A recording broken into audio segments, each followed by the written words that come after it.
De retour dans votre télématin avec la revue de presse. Qu'est-ce qui a marqué les esprits dans les journaux?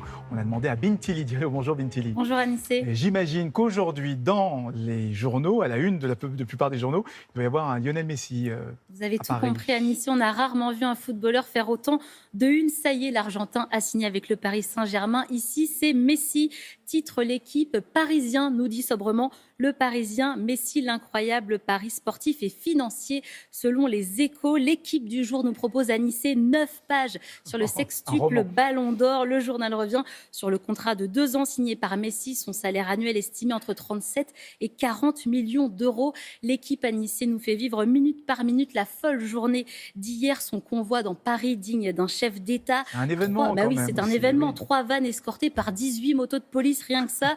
Le nouveau nom du PSG, c'est M&M's pour Messi, Neymar, Mbappé et les autres. Les Échos, eux, reviennent sur les enjeux économiques. Messi peut faire vendre 200 à 300 000 maillots. Sa venue va accroître la valeur des partenariats et les prix des places et des loges du Parc des Princes vont augmenter. Il n'y a pas que du foot à la une des journaux, il y a aussi le Figaro qui s'intéresse aux maires écologistes. Et oui, le quotidien se paye les verts avec cet article ce matin, la première année chaotique des maires écologistes, titre le journal qui revient sur la vague verte connue au municipal en 2020. Le Figaro liste à nouveau les polémiques qui ont touché ces mairies. À Lyon, le maire a parlé d'un Tour de France machiste et polluant. À Bordeaux, l'élu a supprimé l'arbre de Noël qualifié d'arbre mort. Mais le Figaro donne aussi la parole aux élus écolos qui estiment être à la cible de politiques revanchards, nostalgiques de l'ancien monde et adeptes de l'écolo-bashing. On nous traitait comme des ados turbulents. Maintenant qu'on est au pouvoir, cela génère des réactions d'une grande violence, affirme Éric Piolle, le maire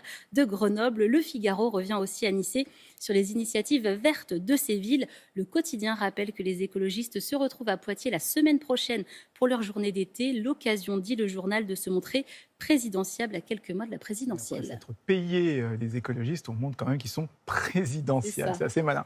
Dans les journaux également, on parle de Google sous un angle assez inédit, je crois. Et oui, Google se met au service du fisc, nous dit le Canard enchaîné. Le moteur de recherche Anissé a créé un logiciel avec le Trésor public pour traquer les réfractaires aux impôts locaux.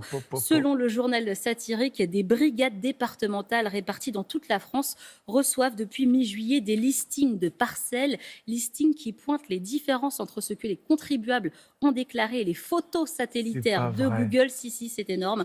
En clair, Anissé, si vous n'avez pas déclaré votre piscine, votre cours de tennis ou votre véranda, Google le voit et va le dire au fisc. Il y a un zoom très puissant.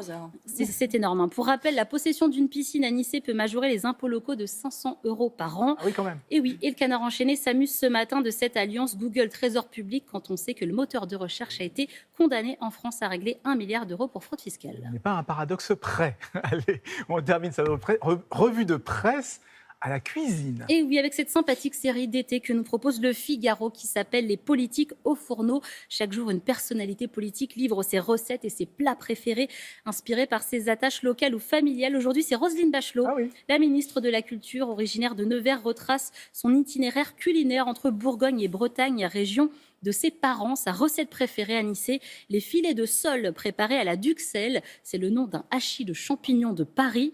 Ça faisait partie de ses plats mythiques comme tous ceux en sauce, le riz à l'impératrice et la tarte tatin, confie Roselyne Bachelot. Papier qui met en appétit à lire aujourd'hui donc dans le Figaro.